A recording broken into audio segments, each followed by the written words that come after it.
안녕하세요. 네, 강서구에 위치한 더하이즈 치과병원 임세영 원장입니다.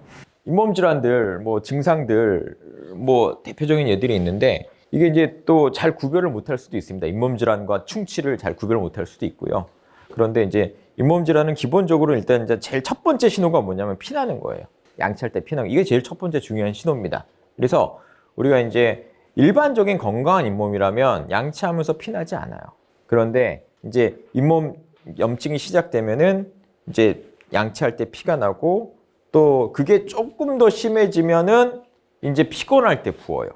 잇몸이 붓고 약간 좀 고름 좀 생기고 그렇거든요. 그때 이제 대부분의 분들이 어디를 가시냐면 약국 가세요. 약국 가시고 약을 사 먹어요. 그럼 가라앉아요.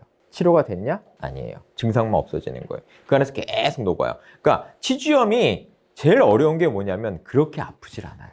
우리가 어렸을 때 충치 생기면 못 참죠. 너무 아프죠. 치주염은 그렇지가 않아요. 그냥 증상이 그냥 평소 때 나타나는 게 조금 이제 피나고 좀 피곤할 때 붓고 고름 좀 나오고 요 정도예요. 그래서 그걸 대부분의 환자분들이 놓쳐요. 치료 시기를. 약국 가서 약 사다 먹잖아요. 일단은 부은 건 없어져요.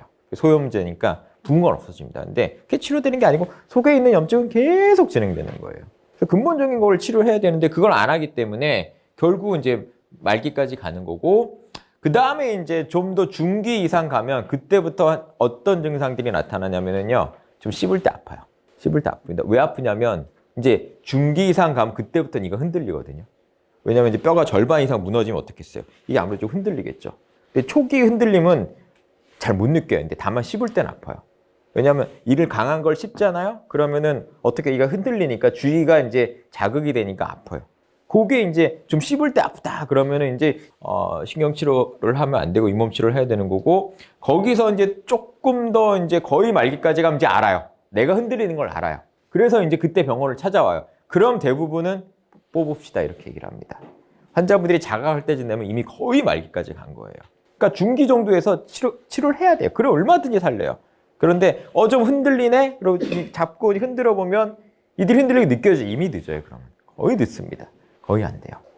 그래서 이제 제일 중요한 거는 양치할 때 피가 난다? 그럼 빨리 치과 가셔야 돼요. 그리고 좀 피곤할 때 붓네? 이러면 약국 가시면 안 돼요. 치과 가서 전문적인 치료를 해야 돼요. 그것도 치주 전문의가 있는 병원을 찾아가셔야 됩니다. 그래야지만 전문적인 치료를 해드릴 수 있어요. 근데 시린 거는 원인이 너무 많아가지고 시리다고 해서 치주염이라고 진단할 수는 없어요. 그러니까 이가 썩어서 시릴 수도 있고요. 치주염이 생기면 왜 시리냐면 잇몸이 내려가요. 이가 길어져요. 그러니까 뿌리가 드러나요. 그러니까 찬물 먹을 때 민감해져요. 요거는 충치 증상이랑 조금은 달라요. 그러니까 특정 치아 한두 개가 시리고 아프다면 그건 충치일 가능성이 높고요. 전체적으로 좀 그런 여기저기 다 시리다 그러면 풍치일 가능성이 상당히 높아요. 왜냐면 풍치는요 특징이 한두 치아에 오지 않아요. 거의 전체적으로 와요.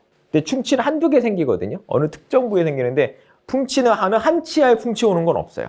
전체적으로 옵니다. 그래서 약간 이가 전체적으로 좀 찬물에 시리다, 좀 민감하다 이러면은 풍치로 인해서 잇몸이 내려가서 뼈가 녹으면 잇몸도 내려가거든요. 그러니까 아마 예전보다 이런 거 느끼실 수도 있어요. 이가 좀 길어졌네? 라고 느끼실 수도 있어요. 그건 이가 길어지는 게 아니고 잇몸이 내려가서 상대적으로 이가 길게 느껴지는 거예요. 그런 것도 하나의 풍치의 증상 중에 하나입니다.